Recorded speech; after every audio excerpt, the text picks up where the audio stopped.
News night हर रात 8 बजे सिर्फ डीडी न्यूज पर।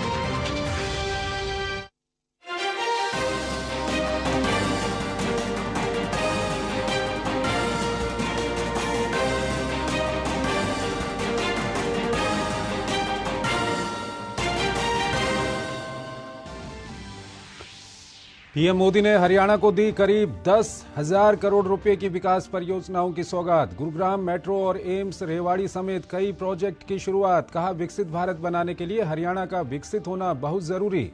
फिर दिया अब की बार 400 पार एनडीए सरकार का नारा।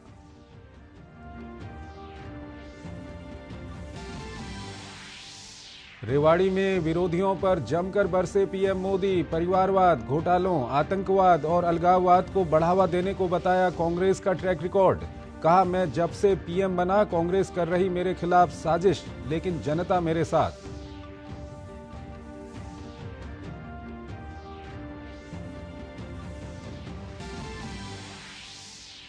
पीएम मोदी ने राजस्थान के लिए 17,000 करोड़ रुपए से अधिक के डेवलपमेंट प्रोजेक्ट का किया लोकार्पण और शिलान्यास। कहा, राजस्थान की डबल इंजन की सरकार तेज गति से कर रही है विकास के काम।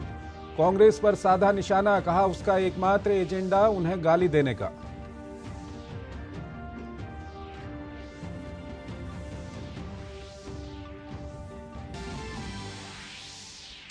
पश्चिम बंगाल में संदेशखाली की घटना पर सियासत गर्म। पुलिस ने बीजेपी की फैक्ट फाइंडिंग टीम के साथ ही कांग्रेस के दल को घटनास्थल पर जाने से रोका।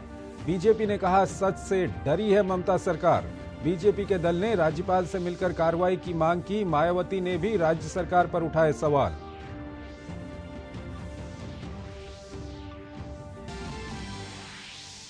संदेशखाली पर अनुसूचित जाति आयोग ने ममता सरकार को किया कटघरे में खड़ा। कहा, पश्चिम बंगाल में हालात अब ऐसे कि वहां राष्ट्रपति शासन लागू होना चाहिए। पुलिस प्रशासन के रवैये पर भी उठाए सवाल।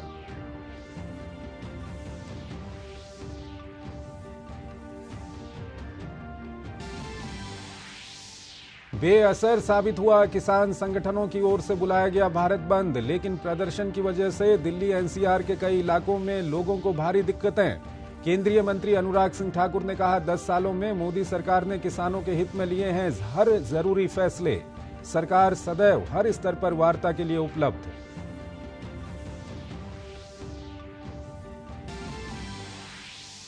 केरल के मुख्यमंत्री पिनरई विजयन की बेटी वीणा की बढ़ी मुश्किलें। कर्नाटक उच्च न्यायालय ने वीणा के स्वामित्व वाली कंपनी के खिलाफ जांच को चुनौती देने वाली याचिका की खारिज।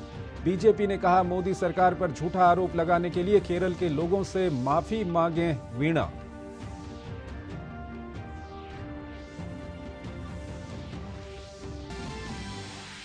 राजकोट टेस्ट में भारत के पहली पारी में 445 रनों के जवाब में इंग्लैंड ने बनाए 2 विकेट के नुकसान पर 207 रन। आर अश्विन ने टेस्ट क्रिकेट में पूरे किए 500 विकेट।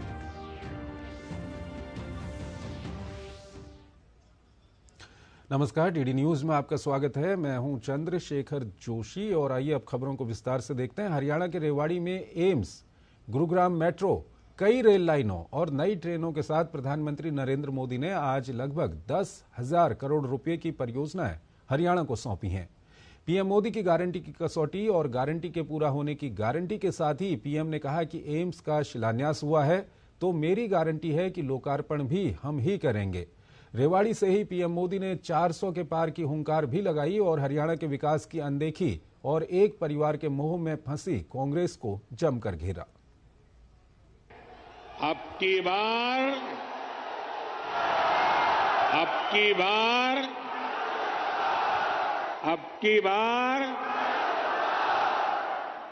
एनडीए सरकार 400 पार। लोकतंत्र में सीटों का महत्व तो है ही, लेकिन मेरे लिए उसके साथ साथ जनता जनार्दन का आशीर्वाद ये मेरे लिए बहुत बड़ी पूंजी है। अब मुझे आने वाले सालों में भारत को दुनिया की तीसरी सबसे बड़ी आर्थिक ताकत बनाने के लिए आपके आशीर्वाद चाहिए।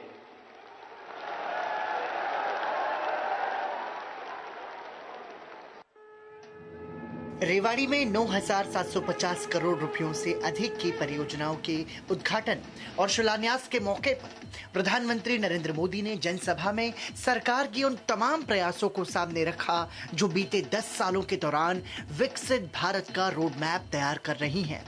किसान, महिला, युवा और गरीब वंचितों का सशक्तिकरण की बात हो या सैनिकों के OROP देने की सफल कोशिश। वहीं प्रधानमंत्री ने कहा कि अगर कांग्रेस का ट्रैक रिकॉर्ड देखा जाए तो वो सिर्फ एक परिवार तक ही सीमित है। कांग्रेस का ट्रैक रिकॉर्ड सिर्फ एक परिवार के हित को देश और देशवासियों के हित से ऊपर रखने का है। कांग्रेस का ट्रैक रिकॉर्ड इतिहास के सबसे बड़े घोटालों का है। कांग्रेस का ट्रैक रिकॉर्ड आतंकवाद और अलगाववाद को बढ़ावा देने का है। कांग्रेस का ट्रैक रिकॉर्ड सेना और सैनिक दोनों को कमजोर करने का है।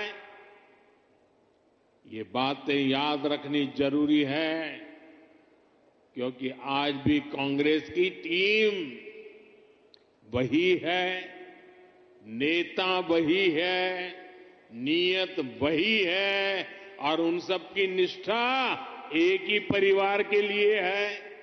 प्रधानमंत्री ने कांग्रेस पर तीखे हमले किए। उन्होंने कहा कि कांग्रेस की सोच सिर्फ सत्ता हासिल करने तक ही है। जनता से भाजपा के पक्ष में अपील करने के साथ उन्होंने कहा कि एक तरफ कांग्रेस का कुशासन है और दूसरी तरफ भाजपा का सुशासन। एक परिवार के मोह में फंसी कांग्रेस, हरियाणा में वही हाल है। आज अपने इतिहास के सबसे दयनीय दौर से गुजर रही है।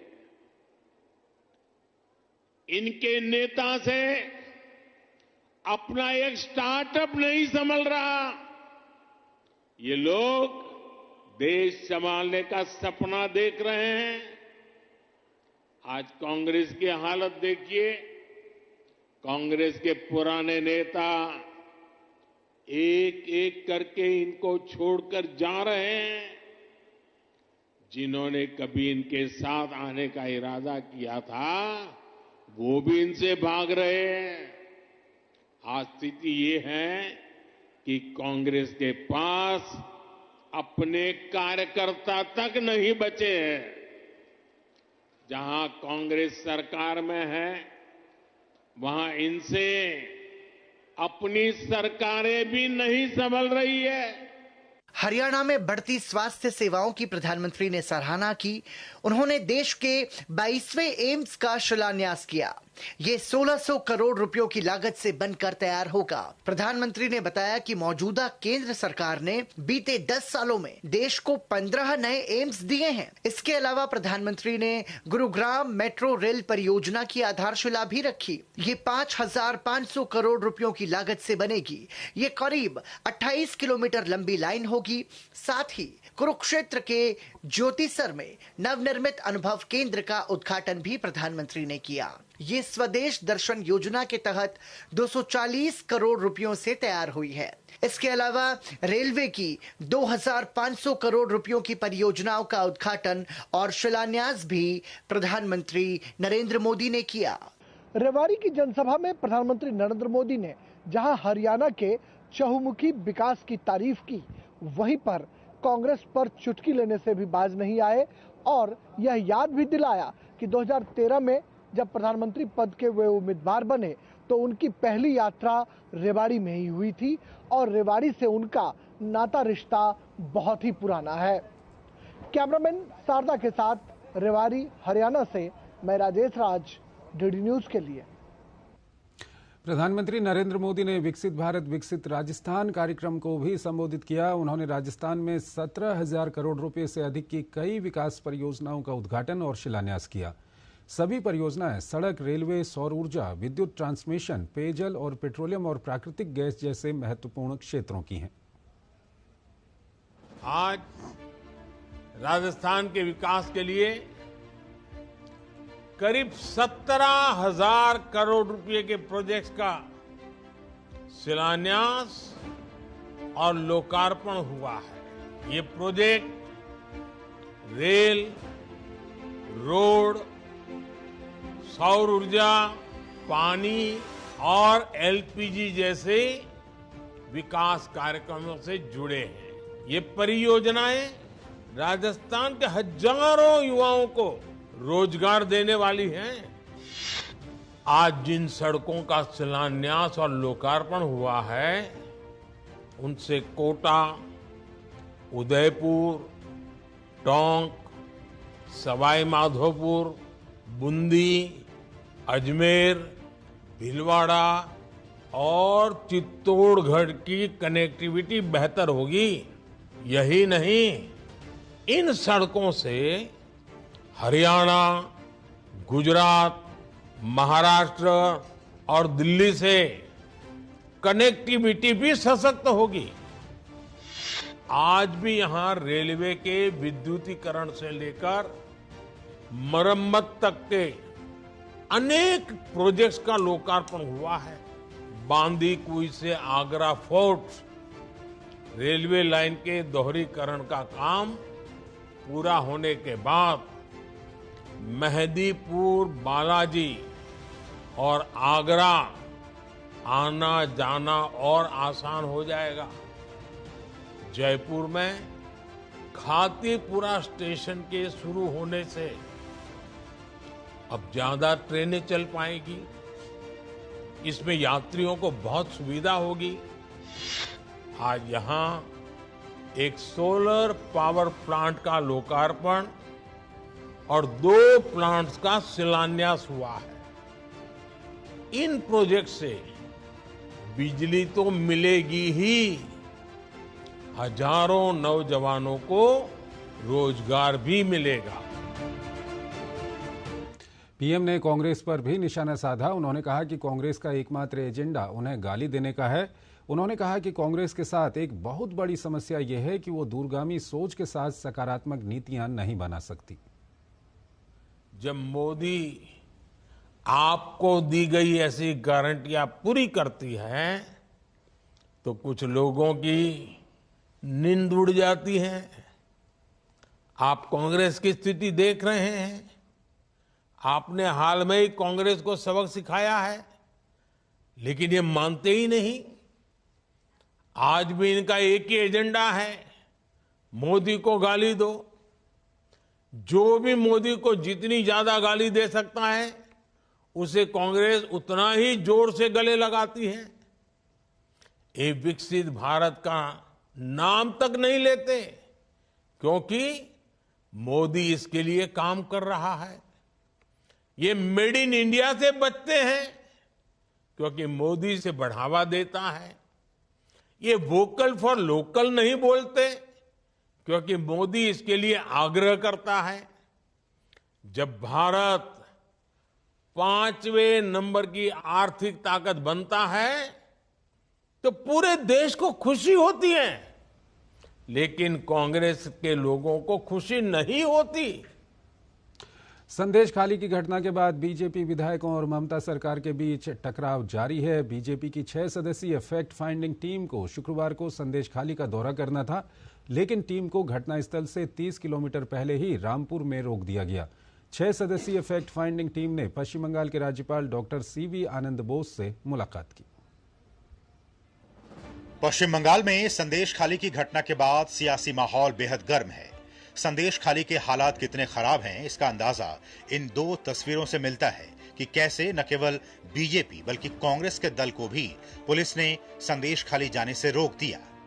बीजेपी की 6 सदस्यीय फैक्ट फाइंडिंग टीम को शुक्रवार को संदेश खाली का दौरा करना था, लेकिन टीम को घटनास्थल से 30 किलोमीटर पहले ही रामपुर में रोक दिया गया। सदस्यों के अनुसार उनके साथ धक्का मुक्की की गई।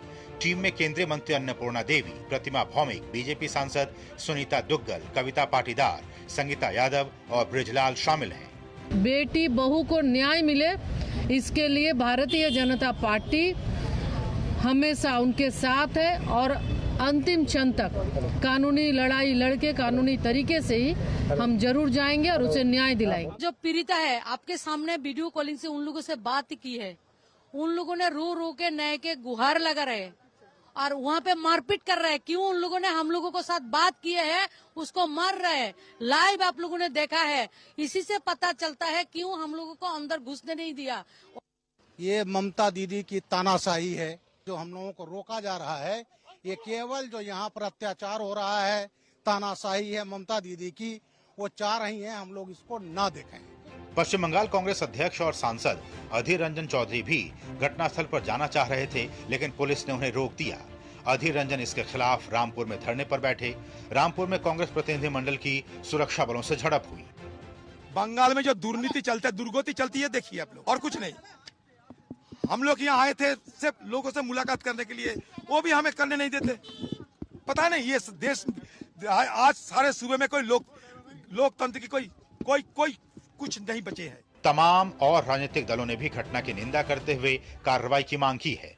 बहुजन समाज पार्टी प्रमुख मायावती ने भी संदेशखाली में जारी हिंसा पर चिंता जताते हुए कड़ी कार्रवाई की मांग की है। मायावती ने एक्स पर लिखा कि पश्चिम बंगाल के संदेशखाली में हाल ही में महिला उत्पीड़न आदि की उजागर हुई घटनाओं को लेकर वहां जारी तनाव व हिंसा अति चिंतनीय है। राज्य सरकार इस मामले में निष्पक्ष होकर दोषियों के खिलाफ सख्त कानूनी कार्रवाई करे, ताकि ऐसी घटनाओं की आगे यहाँ पुनरावृत्ति ना हो सके। केंद्रीय मंत्री रामदास अठावले ने कहा कि संदेशखाली में जो अत्याचार हुआ है, इसके लिए टीएमसी सरकार जिम्मेदार है।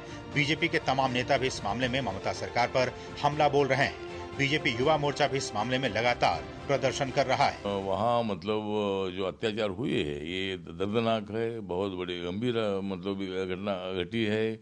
उसको आरएसएस से जोड़ना ठीक नहीं है। प्रियंका वाड्रा, राहुल गांधी, ये सारे लोग चुप क्यों हैं? वो नहीं जाएंगे, वो नहीं बोलेंगे। महिला उत्पीड़न को भी क्या राज्यों के और गठबंधन के हिसाब से देखा जाएगा क्या? इस संदेशखाली में जो हुआ है वो तालिबानी मानसिकता और चरित्र अर्थात टीएमसी का परिचय है। उधर अनुसूचित जाति आयोग के अध्यक्ष अरुण हल्दर ने भी घटना के लिए राज्य सरकार को कटघरे में खड़ा किया। एससी आयोग ने संदेशखाली का दौरा कर एक रिपोर्ट बनाई। हालांकि पुलिस ने उन्हें पीड़ितों से मिलने ही नहीं दिया। जैसे तैसे परिवार वालों से टीम के सदस्य मिल सके। आयोग का कहना है कि पश्चिम बंगाल में हालात अब ऐसे हो गए हैं कि वहाँ राष्ट्रपति शासन लागू होना चाहिए। कल जब संदेशखाली हम लोग पहुँच गए थे, उधर में एक टेरर परिवेश तैयार किया है। वो शाहजहान मोल्ला एंड गैंग वो पूरा मिलके ऐसा भयानक वातावरण तैयार किया है, लोग कुछ बोलने के लिए ही साहस नहीं है। दरअसल संदेशखाली क्षेत्र की कई महिलाओं ने तृणमूल कांग्रेस के स्थानीय नेता शाहजहां शेख और उनके समर्थकों पर जमीन हड़पने और उनका यौन उत्पीड़न करने का आरोप लगाया है। महिलाएं टीएमसी नेताओं के खिलाफ प्रदर्शन कर रही हैं और उनकी गिरफ्तारी की मांग कर रही हैं। मुझे ये लगता है कि जिस तरह से जो गुंडागर्दी यहाँ पर शाहजहां जो है और उसके लोग कर रहे हैं, हमारी जो बेटियां हैं, बहनें हैं, उनके ऊपर जो अत्याचार कर रहे हैं, कहीं वो खुल ना जाए, इस बात के डर से जो है ममता ने यहाँ पर या पुलिस लगा के रखी है ताकि हम लोग वहाँ पर ना जा सके। নিয়ে চলে যাবে রাতের পর রাত, একদিনের জন্য না। যতক্ষণ তাদের না মন ভরবে ততক্ষণ তোমার কিন্তু রেহাই নেই। নিয়ে গিয়ে ওই রাখতো পার্টি অফিসে, তারপরে ভোরের বেলায় ছেড়ে দিত। इससे पहले पश्चिम बंगाल के राज्यपाल सीवी आनंद बोस भी संदेशखाली का दौरा कर चुके हैं। उन्होंने इस मामले पर गृह मंत्रालय को एक रिपोर्ट सौंपी है, जिसमें उन्होंने पुलिस पर संदेशखाली में उपद्रवी तत्वों के साथ मिले होने का आरोप लगाया है। कोलकाता से प्रसेनजीत के साथ bureau report, DD news. Sandeshkhali की घटना पर अभिनेता और बीजेपी नेता मिथुन चक्रवर्ती ने कहा कि इससे घृणित बात कुछ नहीं हो सकती। उन्होंने कहा कि हम सभी राजनीति करते हैं, लेकिन ये राजनीति से परे है। हम सभी की जिम्मेदारी है कि हम अपनी आवाज उठाएं और सुनिश्चित करें कि उन्हें ये दुर्दशा न झेलनी पड़े। The time has come now. You rise.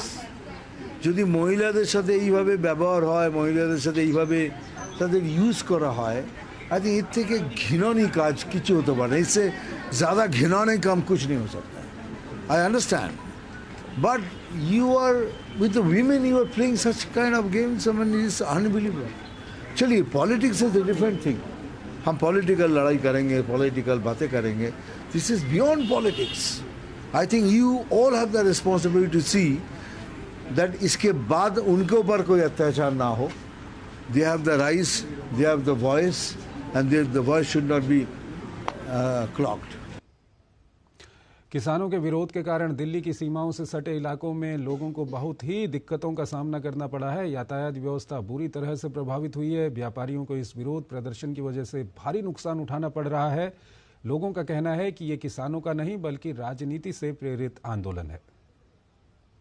किसानों का एमएसपी और दूसरी मांगों को लेकर चल रहा आंदोलन समाज के कई दूसरे वर्गों पर भारी पड़ने लगा है. किसान आंदोलन के कारण यातायात व्यवस्था बुरी तरह प्रभावित हुई है. सिंघू बॉर्डर, गाजीपुर बॉर्डर, चिल्ला बॉर्डर और शंभू बॉर्डर समेत अन्य प्रमुख स्थानों पर भारी ट्रैफिक जाम देखने को मिल रहा है. दिल्ली की ओर आने वाले लोगों को सबसे ज्यादा परेशानी का सामना करना पड़ रहा है. ट्रैफिक जाम की वजह से लोग समय पर ऑफिस और गंतव्य स्थानों पर नहीं पहुँच पा रहे हैं. सीमा पर पुलिस की बैरिकेडिंग के बाद पेट्रोल पंप, दुकानदारों का धंधा लगभग ठप पड़ गया है. बॉर्डर पर आवाजाही प्रभावित होने से मजदूरों के लिए रोजगार संकट पैदा हो गया है. किसान संगठनों के भारत बंद के आह्वान के साथ टिकरी बॉर्डर पर बोर्ड की परीक्षा देने वाले छात्रों के अभिभावक भी परेशान नजर आए. ये टायर चलेगा तो हम लोग को पैसा मिलेगा, वैसा तो पैसा देने वाला सरकार भी नहीं है. हम लोग को बहुत परेशानी है. गाड़ी लोड है मेरी, कल से रात को बंद कर दी गाड़ी मेरी. यहाँ डर का माहौल है, इसीलिए बच्चे को लेके आना पड़ा, ड्यूटी छोड़ के आना पड़ा. बहुत जाम का समस्या है यहाँ पर और आने में दिक्कत हो रही है. बसें यहाँ तक नहीं आ पा रही, जैसा आप देख सकते हैं. हरियाणा के अंबाला में किसान आंदोलन की आड़ में उपद्रवियों द्वारा शंभू बैरियर पर उत्पात मचाया जा रहा है. उपद्रवी पुलिस पर बार बार पत्थरबाजी कर रहे हैं. पुलिस के 18 और पैरामिलिट्री के 7 जवानों सहित कुल 25 जवान घायल हुए हैं. वहीं हरियाणा के सोनीपत जिले के साफियाबाद गाँव में स्थानीय किसानों ने कहा कि किसान के नाम पर उपद्रवी प्रदर्शन कर रहे हैं और लोगों को बहुत दिक्कतें भी हो रही हैं. जो भी ये इन्होंने एजेंडा बना रखा है, ये इतना एमएसपी का नहीं है, ये सबसे ज्यादा राजनीति से प्रभावित है. जिस तरह का बवाल कर रहे हैं, रोड जाम कर रहे हैं, देश को नुकसान पहुंचा रहे हैं, ये किसान की वर्ती नहीं होती. किसान तो हमेशा ही शांति प्रिय रहा है. किसान को ऐसी सुविधा दे दी है, खेतों में सोलर लगा के, ट्यूबवेल लगा के बिजली के कनेक्शन करवा दिए, वह किसान को कोई दिक्कत ना हो. वहीं केंद्रीय मंत्री अनुराग ठाकुर ने न्यूनतम समर्थन मूल्य की मांग को लेकर किसानों के प्रदर्शन पर कहा है कि खाद पानी, एमएसपी पर खरीद, बैंकों से ऋण से लेकर मुआवजे तक पर जितना काम मोदी सरकार ने किया है उतना किसी ने नहीं किया है. कांग्रेस की सरकार राज्य में थी तब दिल्ली से अरविंद केजरीवाल जी मुख्यमंत्री होने के नाते कहते थे कि पंजाब भी एमएसपी लागू क्यों नहीं करता. भगवंत मान जी भी उस समय बड़े बड़े सवाल खड़ा करते थे, लेकिन आज वो स्वयं मुख्यमंत्री, उनकी अपनी सरकारें हैं, तो क्या उसका जवाब वो देंगे. और दूसरा, कानून व्यवस्था राज्य का विषय है, उनको अपने यहाँ पर कानून व्यवस्था बनानी है. मुझे पूर्ण विश्वास है प्रदर्शनकारी भी कोई हिंसा, आगजनी, तोड़फोड़ नहीं करेंगे और राज्य की सरकार भी आंदोलन शांतिपूर्वक होगा तो वैसे ही व्यवहार करना चाहिए. वहीं शुक्रवार को दिल्ली के गाजीपुर सब्जी मंडी में किसान यूनियनों द्वारा ग्रामीण भारत बंद का कोई असर नहीं देखने को मिला, जबकि सिंघू बॉर्डर से 3 किलोमीटर दूर नरेला के बाजार खुले थे. सब्जी मंडी में लोग खरीदारी करते दिखाई दिए. वो राजनीति हो रही है, आंदोलन कुछ नहीं हो रहा. कोई भी नहीं दिखाई दे रहा, कुछ भी नहीं है. सिर्फ लोगों ने बदनाम कर रखा, कुछ नहीं सरकार को, गवर्नमेंट को. ये असर तो कोई दिखाई नहीं दिया इसका. सभी गाड़ियां आ रही हैं, जा रही हैं, ट्रक भी आ रहे हैं, लोग काम भी कर रहे हैं. किसान के रूप में जो भाई वहाँ बैठे हैं, आज तक उनकी कोई मनोदशा स्पष्ट नहीं हुई है कि हम क्या चाहते हैं. अप्रैल में इलेक्शन है, उसको भ्रमित करने के लिए लोगों को ध्यान इधर कर दे, सारी राजनीति को वो उन्होंने अलग कर रखा है. इसलिए ये पूरा हमारा मंडी जो है, सब्जी मंडी, सब खरीद रहे हैं, माल आ रहे हैं. इससे पहले गुरुवार को देर रात तक चली बैठक और ये तय हुआ कि अगले दौर की वार्ता में बातचीत फिर आगे बढ़ेगी. इस बैठक में पंजाब के मुख्यमंत्री भगवंत मान के साथ केंद्र सरकार की तरफ से केंद्रीय मंत्री पीयूष गोयल, अर्जुन मुंडा और नित्यानंद राय शामिल हुए. केंद्र सरकार और किसानों के बीच अब चौथे दौर की बातचीत रविवार को शाम 6 बजे चंडीगढ़ में होगी. दरअसल 10 साल में मोदी सरकार के दौरान गेहूं और धान की एमएसपी पर खरीद के जरिए किसानों को 18 लाख करोड़ रुपए मिले. आंकड़ों की माने तो 2014 से पहले के दशक के मुकाबले किसानों को एमएसपी खरीद पर अधिक फायदा हुआ है. ऐसे में जानकार एमएसपी की मांग को पूरी तरह राजनीतिक करार दे रहे हैं. निशांत राय, धीरज सिंह और उर्मिलेश भट्ट की रिपोर्ट, डीडी न्यूज. आगामी लोकसभा चुनाव में प्रधानमंत्री मोदी ने स्वयं पार्टी के लिए 370 सीट जीतने और एनडीए गठबंधन के लिए 400 से अधिक सीट जीतने का लक्ष्य तय कर दिया है. उसी लक्ष्य को फलीभूत करने के लिए बीजेपी का 2 दिवसीय राष्ट्रीय अधिवेशन 17 और 18 फरवरी को दिल्ली के भारत मंडपम में होगा. लोकसभा चुनाव से जुड़ी चुनौतियों और मोदी सरकार की उपलब्धियों पर फोकस रहेगा. लोकसभा चुनाव में पार्टी को 370 और एनडीए को 400 सीटों के पार ले जाने के लक्ष्य के साथ बीजेपी अपने अभियान को लगातार तेज कर रही है। शनिवार और रविवार को बीजेपी अपना राष्ट्रीय अधिवेशन करने जा रही है। नई दिल्ली स्थित भारत मंडपम में इस 2 दिवसीय अधिवेशन के समापन पर पीएम मोदी का संबोधन होगा। इसके साथ ही प्रधानमंत्री नरेंद्र मोदी पार्टी पदाधिकारियों की बैठक में भी शामिल होंगे। माननीय राष्ट्रीय अध्यक्ष जी का उद्घाटन भाषण होगा। माननीय प्रधानमंत्री जी पदाधिकारियों की बैठक में भी रहेंगे और वो समापन करेंगे। ये राष्ट्रीय अधिवेशन में प्रधानमंत्री जी का जो कंक्लूडिंग आह्वान होता है वो बहुत प्रेरणादायी होता है और पूरा देश भर के कार्यकर्ताओं के लिए एक नजीर बनती है उनकी टिप्पणी, उनका भाषण। तो हम सभी बहुत उत्साह के साथ उनके उस भाषण की प्रतीक्षा करेंगे। बीजेपी के राष्ट्रीय अधिवेशन में 2 प्रस्ताव पारित किए जाएंगे। अधिवेशन में बीजेपी के देश भर से 11,500 कार्यकर्ता शामिल होंगे, जिसमें पार्टी के सभी सांसद, विधायक, राष्ट्रीय और राज्य के प्रमुख पदाधिकारी, जिला अध्यक्ष शामिल हैं। बैठक स्थल पर पीएम मोदी की अगुवाई में केंद्र सरकार की 10 वर्ष की उपलब्धियों पर प्रदर्शनी लगाई गई है, जिसका शुक्रवार को बीजेपी के राष्ट्रीय अध्यक्ष जेपी नड्डा ने उद्घाटन किया। 17 तारीख को फर्स्ट हाफ में पदाधिकारियों की बैठक होगी और 3 बजे झंडोत्तोलन होगा और उसके बाद ये 18 तक ये कार्यक्रम चलेगा। इसमें 2 प्रस्ताव पारित किए जाएंगे। आगामी चुनाव पर विस्तार से चर्चा होगी।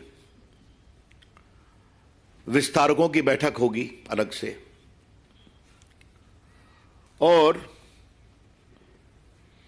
विकसित भारत का जो पूरा कॉन्सेप्ट है उसका एक उसमें प्रदर्शनी भी लगेगी कि देश भर से लोग आएंगे। बीजेपी का राष्ट्रीय अधिवेशन ऐसे समय में हो रहा है जब पार्टी आत्मविश्वास से भरपूर नजर आ रही है। लोकसभा चुनाव के ऐलान में अब ज्यादा समय नहीं बचा है। ऐसे में बीजेपी की रणनीति के लिहाज से यह अधिवेशन बेहद अहम है। विक्रमजीत सिंह के साथ शैलेंद्र मिश्र, डीडी न्यूज। फसल पैटर्न में बदलाव और मोदी सरकार की खरीद योजनाओं की बदौलत दालों के मामले में भारत 2027 तक आत्मनिर्भर बन जाएगा। दालों का मौजूदा उत्पादन 26 मिलियन मीट्रिक टन है। भारत, जो दालों के सबसे बड़े उपभोक्ताओं में से एक है, वर्तमान में ऑस्ट्रेलिया, कनाडा और अफ्रीका से अरहर दाल का आयात कर रहा है। हमारे संवाददाता विशाल बैरिस्टो ने राष्ट्रीय सहकारी उपभोक्ता महासंघ के प्रबंध निदेशक से इस मसले पर खास बात की। दालों में भारत 2027 तक आत्मनिर्भर बन जाएगा और ये दावा किया है हमारे कृषि मंत्री ने। मेरे साथ है एनसीसीएफ की एमडी। आइए हम उनसे बात करते हैं और जानते हैं किस तरह से, क्योंकि भारत दालों का सबसे बड़ा कंज्यूमर है वर्ल्ड में, किस तरह से यह पॉसिबल होगा कि 27 तक हम पूरे सेल्फ रिलायंट हो जाएंगे। जी, इसके लिए 2-3 कदम सरकार ने उठाया है। एक तो ये है कि क्रॉपिंग पैटर्न चेंज करना होगा ताकि हमें जो इम्पोर्ट डिपेंडेंसी है वो कम करना है और 2027 तक एकदम ज़ीरो करना है इंपोर्ट्स। उसके लिए ज़्यादातर किसानों को तुअर का जो कल्टीवेशन है उसमें लाना है, तो फिर उनको एक एश्योरेंस देना होगा कि उनका जो क्रॉप है खरीदेगा सरकार और अच्छा दाम मिलेगा।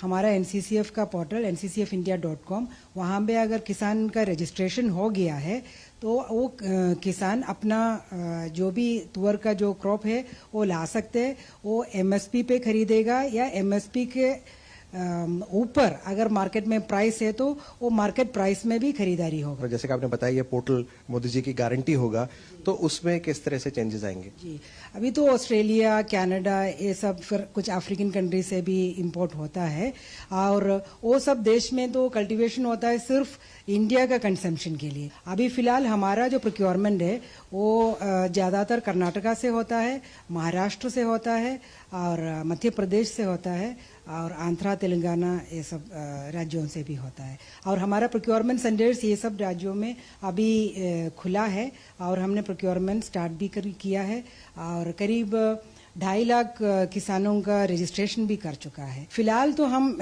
स्टेट वेयर हाउसिंग कॉर्पोरेशन या सेंट्रल वेयर हाउसिंग कॉर्पोरेशन का WDRA अक्रेडिटेड गोडाउन्स में ही स्टोर करते हैं। तो आपने सुना कि 2027 तक बिल्कुल ये टारगेट अचीवेबल है और किसानों के साथ साथ आम लोगों के लिए भी खुशखबरी है, क्योंकि भारत में काफी लंबे वक्त से ये कहावत चली आ रही है, दाल रोटी खाओ और प्रभु के गुण गाओ। कैमरामैन अनिकेत के साथ मैं विशाल बैरिस्टो, डीडी न्यूज, दिल्ली। शनिवार से दिल्ली में भाजपा का राष्ट्रीय अधिवेशन है। इससे पहले देश भर से आने वाले कार्यकर्ताओं के लिए भाजपा को जानने के लिए एक प्रदर्शनी का आयोजन किया गया, जिसका उद्घाटन राष्ट्रीय अध्यक्ष जेपी नड्डा ने किया।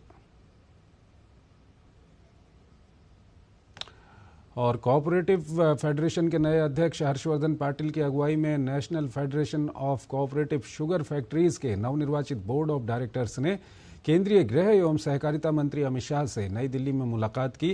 बैठक के दौरान केंद्रीय सहकारिता मंत्री ने फेडरेशन को भारत के चीनी क्षेत्र में अग्रणी भूमिका निभाने के निर्देश दिए। गृह मंत्री अमित शाह ने मक्का और गन्ने से एथेनॉल उत्पादन के लिए मल्टीफीड डिस्टिलरी लगाने की दिशा में तेजी से काम करने पर जोर दिया। उन्होंने फेडरेशन को एक कॉरपोरेट संस्था की तरह चलाने को कहा।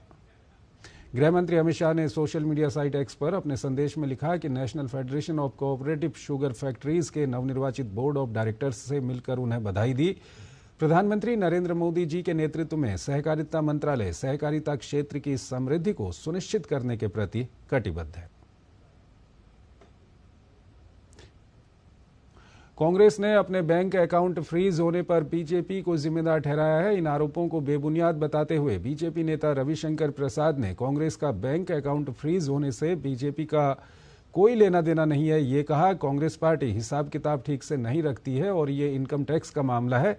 बता दें कि इस मामले में कांग्रेस के खातों को फिलहाल बहाल कर दिया गया है। तो ये सीधा मामला है इनकम टैक्स की प्रक्रियाओं का, इसका भाजपा से कोई संबंध नहीं है। हमें टीवी पर ही देखा है कि उनको कुछ रिलीफ मिली है, 21 तारीख को सुनवाई है, जाए उसको फॉलो करें। लेकिन बीजेपी के ऊपर जो बेबुनियाद आरोप लगाए जा रहे हैं कि हम देख लेंगे बीजेपी को, हमें लड़ने से रोका जा रहा है, इन बेतुकी बातों का कोई जवाब नहीं है। मैं कांग्रेस के अपने मित्रों को एक ही बात कहूंगा, अगर जनता ने ही उनको वोट नहीं देने का मन बना लिया है तो हम क्या करें। केरल के मुख्यमंत्री पिनराई विजयन की बेटी वीणा विजयन को झटका देते हुए कर्नाटक उच्च न्यायालय ने बेंगलुरु स्थित एक्सलॉजिक सॉल्यूशंस प्राइवेट लिमिटेड द्वारा कंपनी के खिलाफ गंभीर धोखाधड़ी जांच कार्यालय की जांच को चुनौती देने वाली याचिका को खारिज कर दिया। न्यायमूर्ति एम नाग प्रसन्ना की पीठ ने वीणा विजयन की कंपनी द्वारा दायर याचिका को खारिज कर दिया। गंभीर धोखाधड़ी जांच कार्यालय वर्तमान में वीणा विजयन के खिलाफ CMRL भुगतान मामले की जांच कर रहा है। वहीं कर्नाटक उच्च न्यायालय ने फैसले का स्वागत करते हुए केंद्रीय राज्य मंत्री बी मुरलीधरन ने न्यायालय के फैसले का स्वागत करते हुए आरोप लगाया है कि अब ये स्पष्ट हो गया है कि वीणा विजयन ने अदालत का दरवाजा खटखटाया, क्योंकि उनके पास ये साबित करने के लिए कोई दस्तावेज नहीं था कि सौदा वैध था। उन्होंने वीणा विजयन से केरल के लोगों से माफी मांगने को कहा है। The chief minister's daughter takes a bribe of 1.75 crores.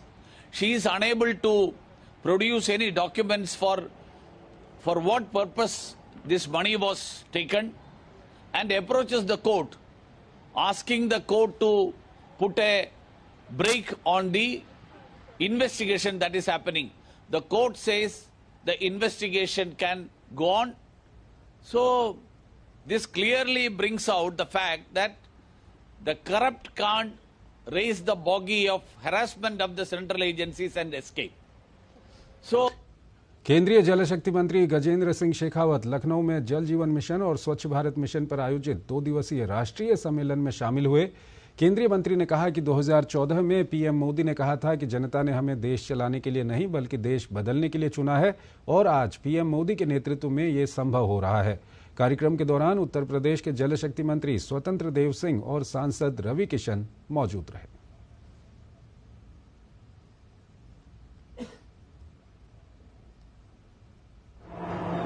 और उस दिन उनका जो संकल्प था कि देश के बदलने का क्रम जो है वो गांव, गरीब, पीड़ित, शोषित, वंचित, दलित, उनके जीवन में परिवर्तन लाने से प्रारंभ हो सकता है।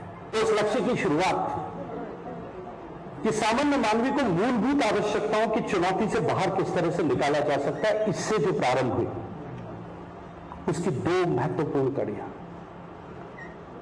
स्वच्छ भारत मिशन और जल जीवन मिशन दोनों हैं। वनभूलपुरा दंगे में वांछित अब्दुल मलिक और उसके बेटे अब्दुल मोईद के वनभूलपुरा स्थित घर की कुर्की की जा रही है। मौके पर Harbans Singh SP city Haldwani, Sangeeta CO Lalkuan, Sachin तहसीलदार हल्द्वानी समेत पुलिस और प्रशासन की टीमें मौजूद हैं। बता दें कि 2 दिन पहले वनभूलपुरा हिंसा के मास्टरमाइंड अब्दुल मलिक समेत 9 नामजद उपद्रवियों के खिलाफ कुर्की का आदेश जारी हुआ था, जिसके बाद आज संपत्ति कुर्क की कार्रवाई की जा रही है। पर्यावरण मंत्रालय ने मुंबई के पास 78,000 करोड़ रुपए की वधावन डीप सी प्रोजेक्ट को मंजूरी दे दी है। केंद्रीय बंदरगाह, जहाजरानी और जलमार्ग मंत्री सर्बानंद सोनोवाल ने डीडी न्यूज को बताया कि परियोजना को जल्द ही कैबिनेट की मंजूरी के लिए रखा जाएगा। One of the biggest ports to be developed in the country at Vadhavan, and for this project, recently we got the environmental clearance. That is the great news for all of us. This project will be constructed, developed at the cost of rupees more than 78,000 crores. कल शाम 5:35 पर GSLV F-14 INSAT 3DS mission को प्रक्षेपित किया जाएगा। श्रीहरिकोटा से प्रक्षेपित किए जाने वाले GSLV मिशन का लक्ष्य इनसैट 3DS मौसम उपग्रह को जियो सिंक्रोनस ट्रांसफर ऑर्बिट यानी कि GTO में तैनात करना है। ये पृथ्वी की सतह की निगरानी करने और विभिन्न वर्णक्रमीय चैनलों में समुद्री अवलोकन के लिए सुसज्जित और मौसम संबंधी विश्लेषण के लिए महत्वपूर्ण है। भारतीय अंतरिक्ष अनुसंधान संगठन 17 फरवरी को इनसैट 3DS अंतरिक्षयान को लॉन्च करेगा। इसरो के 16वें GSLV मिशन का उद्देश्य वायुमंडल के विभिन्न मौसम संबंधी मापदंडों की वर्टिकल प्रोफाइल प्रदान करना है। साथ ही डेटा संग्रह प्लेटफॉर्म से डेटा संग्रह और डेटा प्रसार क्षमताएं प्रदान करना और उपग्रह की सहायता से खोज और बचाव सेवाओं का भी दावा करना इसका काम है। जियो सिंक्रोनस सैटेलाइट लॉन्च व्हीकल एक 3 चरण वाला 51.7 मीटर लंबा लॉन्च व्हीकल है, जिसका लिफ्ट ऑफ द्रव्यमान 420 टन है। पहले चरण में एक ठोस प्रणोदक मोटर शामिल है, जिसमें 139 टन प्रणोदक और 4 पृथ्वी भंडारण योग्य प्रणोदक चरण L40 स्ट्रैप ऑन है, जिनमें से प्रत्येक में 40 टन तरल प्रणोदक होता है। दूसरा चरण GS2 भी 40 टन प्रणोदक से भरा हुआ एक पृथ्वी भंडारणीय प्रणोदक चरण है। तीसरा चरण क्रायोजेनिक चरण है, जिसमें तरल ऑक्सीजन और तरल हाइड्रोजन की 15 टन प्रणोदक लोडिंग होती है। पृथ्वी विज्ञान मंत्रालय द्वारा वित्त पोषित GSLV F-14 INSAT 3DS mission को मौसम की भविष्यवाणी और आपदा चेतावनी के लिए उन्नत मौसम संबंधी टिप्पणियों और भूमि और महासागर की सतहों की निगरानी के लिए डिजाइन किया गया है। वर्तमान में चालू इनसैट 3D और इनसैट 3DR उपग्रहों के साथ साथ मौसम विज्ञान सेवाओं को भी ये उपग्रह बेहतर बनाएगा। उपग्रह को तैयार करने में भारतीय उद्योगों ने महत्वपूर्ण योगदान दिया है। इनसैट 3DS उपग्रह भू स्थिर कक्षा से तीसरी पीढ़ी के मौसम विज्ञान उपग्रह का अनुवर्ती मिशन है। पृथ्वी विज्ञान मंत्रालय के विभिन्न विभागों जैसे भारत मौसम विज्ञान विभाग, राष्ट्रीय मध्यम अवधि मौसम पूर्वानुमान केंद्र, भारतीय उष्ण कटिबंधीय मौसम विज्ञान संस्थान, राष्ट्रीय समुद्र प्रौद्योगिकी संस्थान, भारतीय राष्ट्रीय महासागर सूचना सेवा केंद्र और विभिन्न अन्य एजेंसियां और संस्थान बेहतर मौसम पूर्वानुमान प्रदान करने के लिए इनसैट 3DS उपग्रह डेटा का उपयोग करेंगे। डीडी न्यूज के लिए आयशा खानम की report. PM museum and library के कार्यकारी परिषद के उपाध्यक्ष और प्रसार भारती के पूर्व अध्यक्ष डॉक्टर ए सूर्यप्रकाश ने प्राचीन और वर्तमान दौर में लोकतंत्र की अहमियत पर रोशनी डाली। प्रधानमंत्री संग्रहालय और पुस्तकालय में लोकतंत्र के विभिन्न पहलुओं पर विमर्श करते हुए एक संवाद सत्र का आयोजन हुआ, जिसे लोगों की भारी भीड़ ने सुना। डॉक्टर ए सूर्यप्रकाश ने कहा कि अगर हमें लोकतंत्र की सही परिभाषा समझनी है तो हमें अपने अतीत में झांकना चाहिए और ऐसा करने का यही सही समय है। The tragedy is that neither I nor most others who have studied in this country post-independence have ever been educated on the great democratic and secular traditions that prevailed in India 2,500-3,000 years ago. We were all given to believe that all these ideas are coming to us from the British and so on and so forth.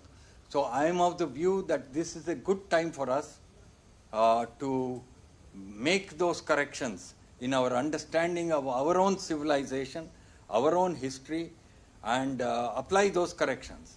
And then we will reach, what I regard as the midpoint in our understanding of India and our understanding of democratic.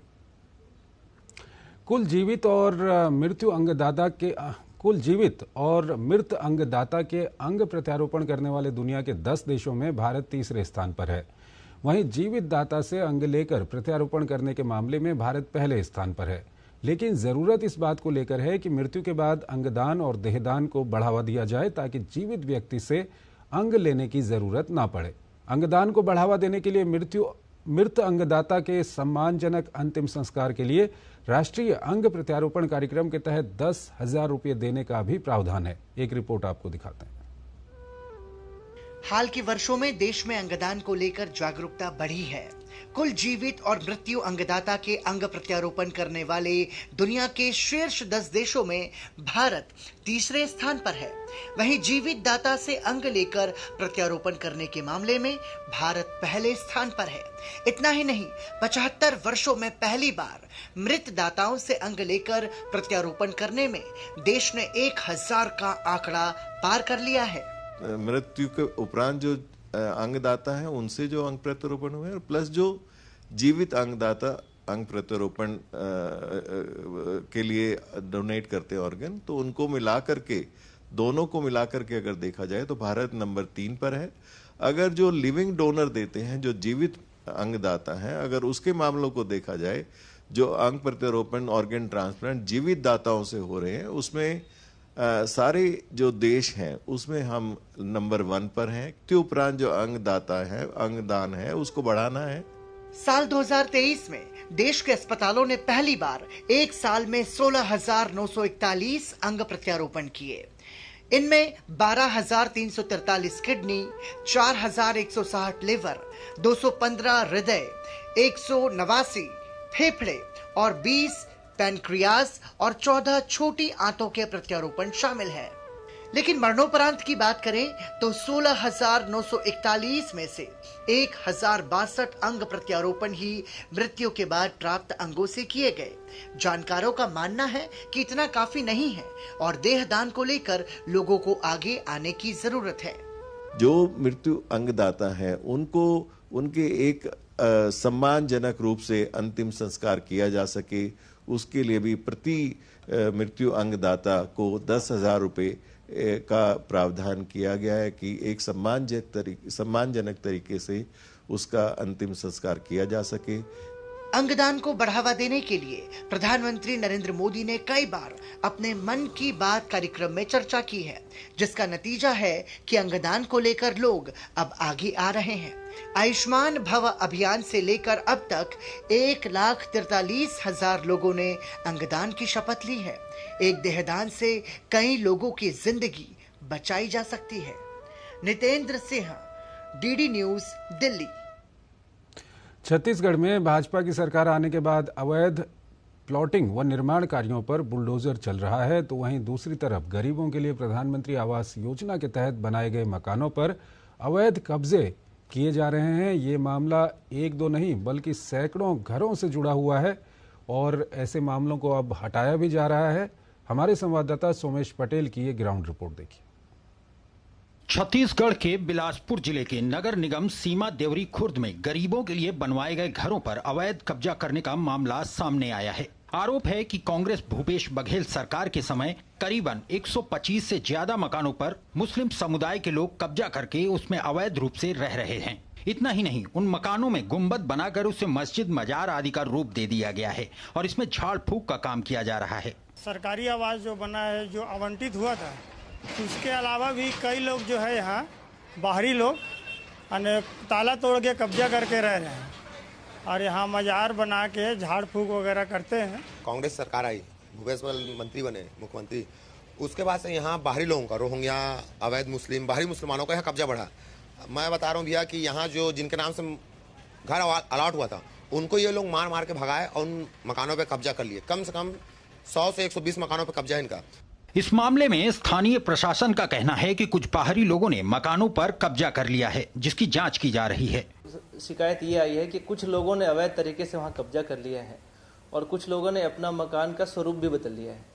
तो इन दोनों के संबंध में नगर निगम को भी जानकारी दी गई है और संबंधित जो हमारे जो पुलिस अधिकारी हैं उनको ही बताया गया है। मैंने कहा है कि जल्दी से उसकी जाँच करें और जो भी वैधानिक कार्रवाई होगी उसमें जांच उपरांत की जाएगी। खुर्द में साल 2013 में हाउसिंग बोर्ड ने 400 प्रधानमंत्री आवास बनवाए थे जिनके पास घर नहीं थे। उन परिवारों को 335 आवास आवंटित किए गए। बाकी बचे हुए 65 मकानों पर नगर निगम ने ताला लगा दिया था। इसके बाद धीरे धीरे बाहरी लोग आए और इन 65 मकानों के ताले तोड़कर उसमें रहने लगे।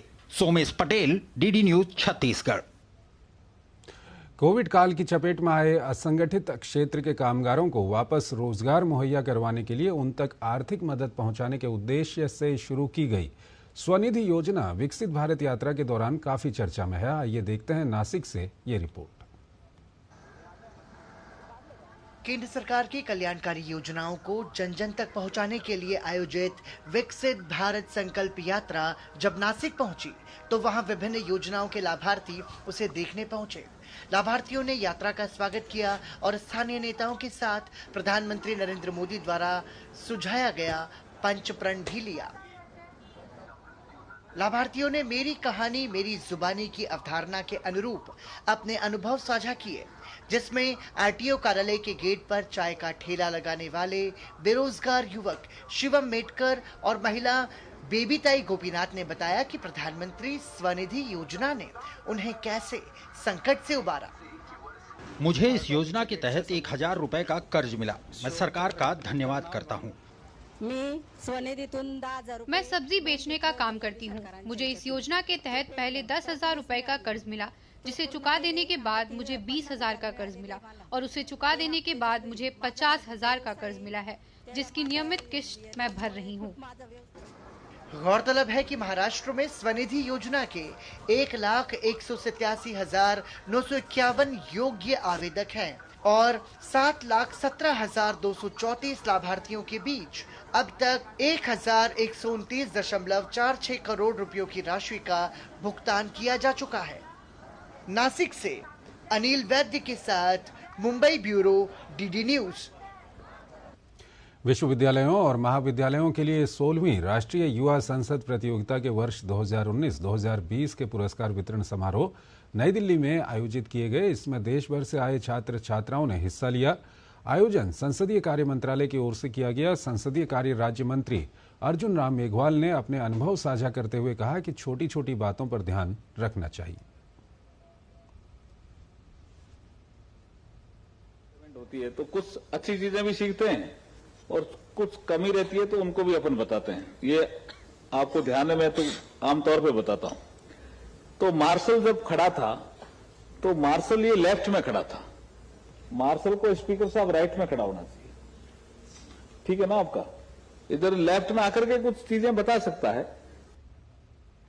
संसदीय कार्य मंत्रालय के सचिव उमंग नरूला ने कहा कि इस आयोजन से भारत का लोकतंत्र मजबूत बनेगा। The objective of holding the youth parliament competition is to enable the student community to familiarize with the working of parliament and to strengthen the roots of democracy, inculcate healthy habits of discipline and develop tolerance to divergent views. It provides the students a platform to learn about the parliamentary virtues and nuances which are necessary for a legislator to be successful. Assam के मुख्यमंत्री doctor Hemant Biswa Sharma ने मार्च में वीर लाचित बरफुकन की 125 foot ऊंची प्रतिमा का अनावरण करने के लिए प्रधानमंत्री नरेंद्र मोदी को आमंत्रित किया है। ऊंची प्रतिमा का अनावरण जोरहाट में मार्च के पहले सप्ताह में किया जाएगा।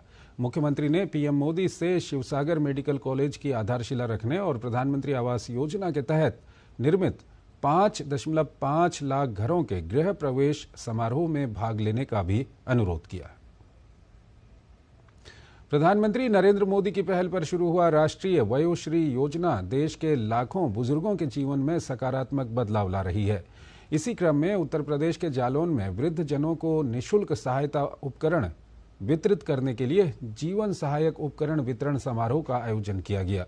इस समारोह में केंद्रीय राज्य मंत्री भानु प्रताप वर्मा और स्थानीय विधायक गौरी शंकर वर्मा की मौजूदगी में लगभग 344 वृद्ध जनों को सहायता उपकरण वितरित किए गए। लाभार्थियों ने इसके लिए पीएम मोदी का आभार जताया। हाथन घोड़े में चल नहीं पाते थे और इस ज्यादा लठिया में लगाई और गाड़ी में लगाई हमें। मोदी की खूब बढ़िया योजना है, अच्छी है। तकलीफ ये आती कि मैं समूह में जुड़े हैं और जाने आने में मीटिंग जाती थी तो मैं चल नहीं पाती थी, तो इसीलिए मैं यहाँ पे आई। यहाँ हमने योजना मोदी सरकार की सुनी। अच्छी योजना है सरकार की, बहुत अच्छी योजना चल रही। खाने को देते, पीने को देते, बैठने को देते, चलने को भी साधन दे दिया, आँखों का, दांतों का। बहुत अच्छी योजना है मोदी सरकार की। समारोह में आए लोगों को संबोधित करते हुए भानु प्रताप वर्मा ने कहा कि अगले कुछ दिनों में जनपद के हर एक जरूरतमंद को इस योजना का लाभ मिल सकेगा। इस दिशा में सरकार पूरी सक्रियता के साथ कार्य कर रही है। ऐसे जो बुजुर्ग लोग हैं 60 साल के ऊपर, जो गरीब लोग हैं, जो चलने में असमर्थ हैं, जिन्हें छड़ी की आवश्यकता है, किसी को व्हीलचेयर की आवश्यकता है, इस तरीके से ढेर सारे योजनाओं के माध्यम से इन बुजुर्ग लोगों की सेवा देश के यशस्वी प्रधानमंत्री जी ने की है। इस ब्लॉक में करीब 344 लोगों को ये सारे उपकरण वो वितरित करेंगे। वहीं सदर विधायक गौरीशंकर वर्मा ने कहा कि 60 वर्ष से ऊपर के लोगों के लिए ये योजना है। आने वाले समय में हमारा कोई भी 60 वर्ष से अधिक की उम्र का व्यक्ति को परेशानी ना हो, चलने फिरने में दिक्कत ना हो, अपने गंतव्य स्थान तक तो आराम से पहुंच सके। आज उसी के माध्यम से ट्राईसाइकिल, बैसाखी, कान की मशीन, छड़ें, ये सारी चीज़ें देने का काम इस कार्यक्रम के माध्यम से हुआ। मैं देश के यशस्वी प्रधानमंत्री नरेंद्र मोदी को बहुत बहुत बधाई देता हूं कि वो जन जन तक इन कल्याणकारी योजनाओं को जमीन पर पहुंचाकर जनप्रतिनिधियों और अधिकारियों के माध्यम से पहुंचाने का काम कर रहे हैं। भगवान रामलला के प्राण प्रतिष्ठा के बाद देश और दुनिया के राम भक्त अयोध्या पहुंच रहे हैं। लाखों की संख्या में राम भक्तों के पहुंचने के कारण सुलभता से रामलला के दर्शन हो सकें, राम मंदिर ट्रस्ट ने जिला प्रशासन के साथ समन्वय बैठक कर 23 जनवरी से रामलला का पट अनवरत रात 10 बजे तक खुल रहा था, जिसमें मात्र 15 मिनट के लिए ही भोग और आरती के समय पर्दा लगाया जा रहा था।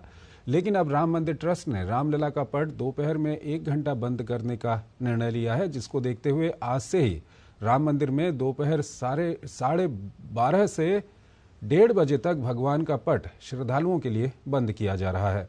इस दरमियान भगवान को भोग लगाने के बाद 1 घंटे भगवान विश्राम करेंगे।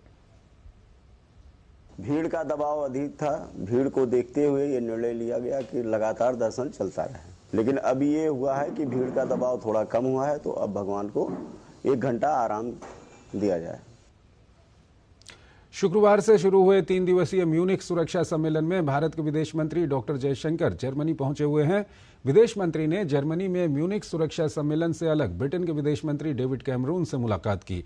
सोशल मीडिया पोस्ट एक्स पर तस्वीरें शेयर कर विदेश मंत्री ने बताया कि दोनों देशों के बीच सहयोग और वैश्विक और क्षेत्रीय मुद्दों पर बातचीत हुई। भारत के राजकोट में चल रहे Bharat England cricket test match पर भी बातचीत हुई। भारत के विदेश मंत्री ने सोशल मीडिया एक्स पर तस्वीरें शेयर कर बताया कि पेरू के विदेश मंत्री जेवियर गोंजालेज ओलेचिया से मिलकर अच्छा लगा। संयुक्त राष्ट्र सुधार और हमारे आर्थिक सहयोग के बारे में बात की। भारत और इंग्लैंड के बीच राजकोट में खेले जा रहे तीसरे टेस्ट के दूसरे दिन का खेल खत्म होने तक इंग्लैंड ने अपनी पहली पारी में 2 विकेट के नुकसान पर 207 रन बना लिए हैं। जैक क्राउली और बेन डकेट ने इंग्लैंड को अच्छी शुरुआत देते हुए पहले विकेट के लिए 89 रन जोड़े। क्राउली 15 रन बनाकर अश्विन की गेंद पर आउट हुए। इसके साथ ही अश्विन ने टेस्ट में अपने 500 विकेट पूरे किए। पीएम मोदी ने अश्विन को इस असाधारण सफलता पर बधाई दी है। इससे पहले भारत की पहली पारी 445 रन पर समाप्त हुई। आज कुलदीप यादव 4 रन बनाकर एंडरसन का शिकार बने। वहीं रविंद्र जडेजा 112 रन पर जो रूट की गेंद पर कॉट एंड बोल्ड हुए। हालांकि इसके बाद ध्रुव जुरेल और रविचंद्रन अश्विन के बीच 77 रन की साझेदारी देखने को मिली, जिसने भारत का स्कोर 400 के पार पहुंचा दिया। आर अश्विन को 37 के स्कोर पर रेहान अहमद ने आउट किया। प्रधानमंत्री नरेंद्र मोदी ने 500 टेस्ट विकेट पूरे करने पर आर अश्विन को बधाई दी। प्रधानमंत्री ने एक्स पर पोस्ट किया 500 टेस्ट विकेट लेने की असाधारण उपलब्धि पर रविचंद्रन अश्विन को बधाई। उनकी ये यात्रा और उनकी उपलब्धियां उनके कौशल और दृढ़ता का प्रमाण है। मेरी ओर से उन्हें शुभकामनाएं। वो नित नए शिखर छूते रहें। बैडमिंटन एशिया टीम चैंपियनशिप में आज क्वार्टर फाइनल मुकाबले में भारतीय महिला टीम ने हांगकांग की टीम को 3-0 से पराजित करके सेमीफाइनल में जगह बना ली। इस जीत के साथ ही भारतीय टीम ने प्रतियोगिता में पदक पक्का कर लिया है। ये पहली बार है जब भारतीय महिला टीम इस प्रतियोगिता में पदक हासिल करेगी। मुकाबले में एक बार फिर पीवी सिंधु ने कमाल का खेल दिखाया और उन्होंने लो सिन यान हैप्पी को 21-7, 16-21, 21-12 से शिकस्त दी। इसके बाद युगल मुकाबले में तनिषा क्रास्टो और अश्विनी पोनप्पा की जोड़ी ने मुकाबले को 21-10, 21-14 से जीत लिया, जबकि एकल मुकाबले में अश्मिता चालिहा ने युंग सुम यी को 21-12, 21-13 से हराकर भारत को 3-0 से जीत दिला दी। बैडमिंटन एशिया टीम चैंपियनशिप में भारतीय पुरुष टीम को क्वार्टर फाइनल में जापान के खिलाफ हार का सामना करना पड़ा। जापान ने भारत को 3-2 से हराया। तो इस बुलेटिन में फिलहाल इतना ही। नमस्कार।